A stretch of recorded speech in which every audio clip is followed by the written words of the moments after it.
Hello! King Ugatonton here with another discussion video. Jump on a treadmill or start dusting your baseboards as I will give you some new Pathfinder 2e specific content to listen to. This episode, does the Game Master need to roll dice?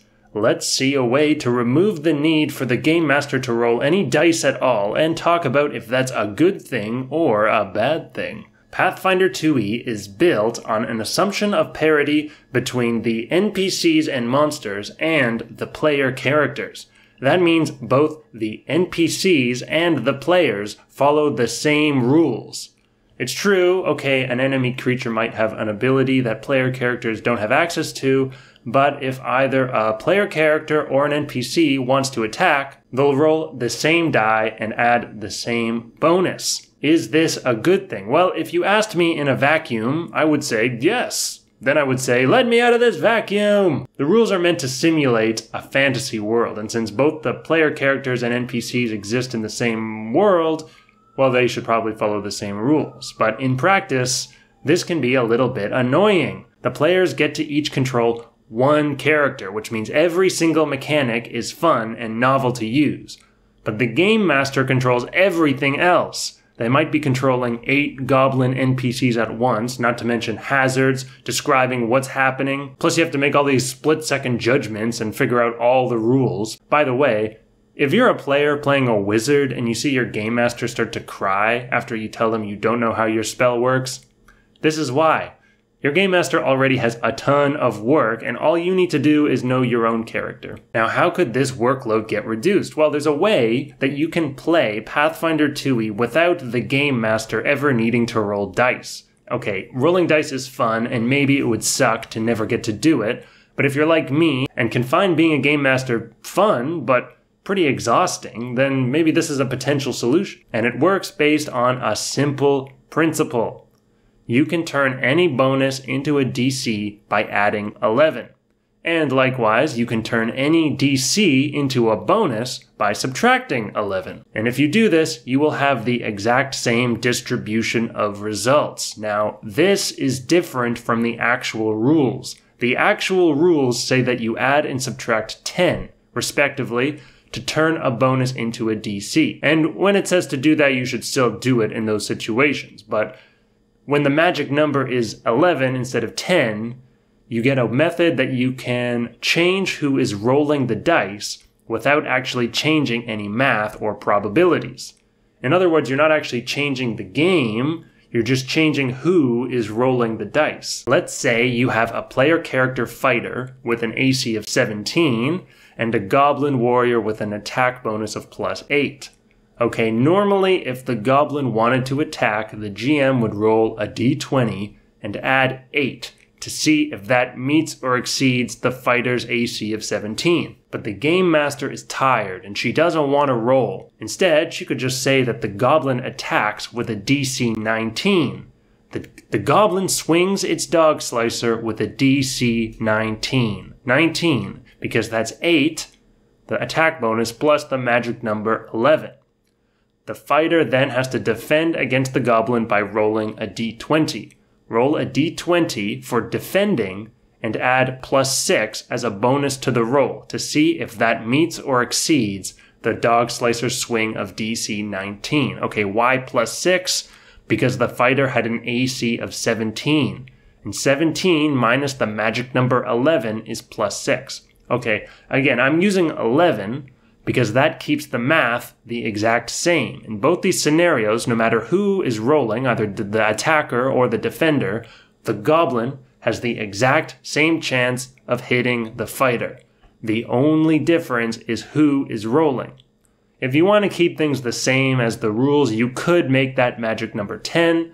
I would say that's okay in this situation because if you make the magic number 10, you're giving a 5% advantage to the person rolling the dice. And again, I'm suggesting you give the players all the rolls, so that means you're giving the players an extra 5% chance of succeeding. I'd say that's okay. We like our players. It's okay if they get a little bit extra percent chance. That's acceptable. If, for example, it was 5% lower, then I would say probably don't do it. but we like our players. So what is the advantage of doing this? Okay, there's two, and I'll use two examples. And the first is, like I said, to mentally deload the game master. And a great example of a way to do this is with initiative. So in Pathfinder 2e, the initiative system is pretty similar to the classic D20 initiative system, where every creature rolls a D20 at the beginning of combat. Every creature. That can be an insane amount of bookkeeping if it's a tribe of 8 goblins or something. I mean, here's an alternative. Let's say that it's a typical situation where every creature is going to roll perception for initiative, except like maybe a rogue who's going to roll stealth. So just have all the players make their initiative rolls like normal, and then when it comes time for you, the game master, to roll the monsters, just don't roll. Use their perception bonus plus 11. Or use maybe their perception DC. Again, you can pick which one you want to do, like I said before, and then just use that as the initiative for every single goblin. You need to figure out which goblins are going to go first within the group of goblins. Just pick some arbitrary but consistent order. Okay, now that will make the encounter tough, because every single goblin is going to go right after each other, which means they can coordinate their actions a lot better. So it's going to be tougher. So the goblins are going to be more difficult because they're going to be able to act in a tactical way. And the players can also use tactics, so it's not like you just gave the goblins a +5 to their attack bonus or something. If anything, it'll make it more interesting. But keep in mind, more difficult. Okay, but this method also has an additional benefit. Let's talk about that rogue that rolled stealth for initiative.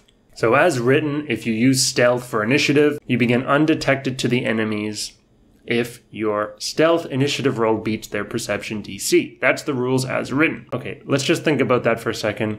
Their perception DC, not their perception initiative roll, their perception DC. So you just rolled the perception initiative roll, but that's something else. You also need to figure out the enemy's perception DC to see if the rogue is undetected.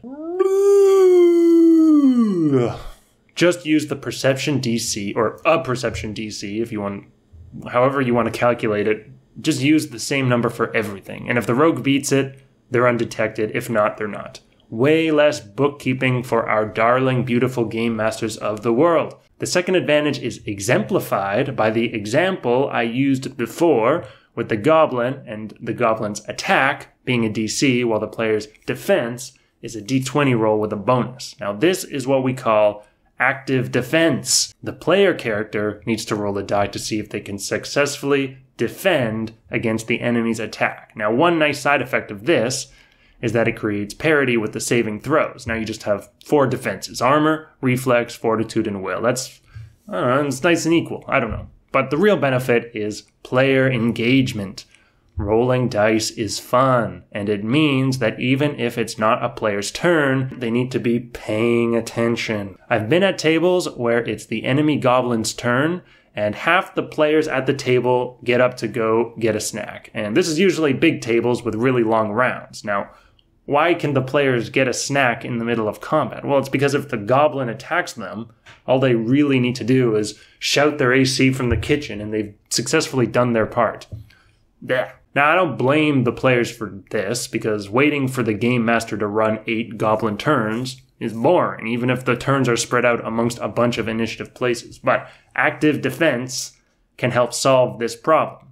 It means defending against a goblin attack is fun. It's suspenseful, and even though mathematically it's the exact same, it feels like you have some agency. Of course, there are some disadvantages, and I already touched on one about initiative. Okay, if 8 goblins go one after another, and they all decide to attack the wizard is dead. Now, what about for active defense? Okay, well, one potential issue is that players who are defending a lot will roll a lot more than players that are not defending, which can be fun. I mean, players who invested a lot in defense will want to be rewarded for that, and it's a lot more fun to roll dice to show how good you are at defending than just having a really high number on a piece of paper. But if one player is rolling a lot more than other players, it might distort the quality of attention and fun at the table.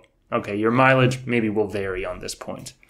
And, honestly, there are probably way more disadvantages to these methods because, here's the twist, I've never done any of this, okay? These are just ideas that I'm going to try to implement in my own games and see how they go. But until then, who knows? Maybe there are tons of problems I never anticipated. But it's worth a shot. And like a lot of the ideas I've been talking about with these discussion videos, I didn't invent this. This is from other RPGs that I think have created some interesting innovations, if you could even call it that. And when you play these games, you start to see the advantages of these different ideas. And again, why not just pop it into Pathfinder 2e to see how it changes? It doesn't affect the math or the balance of the game. It's just a difference in who's being engaged for any given action at any given time. So let me know what you think in the comments. And as always, I will see you for a brief 7 minutes soon.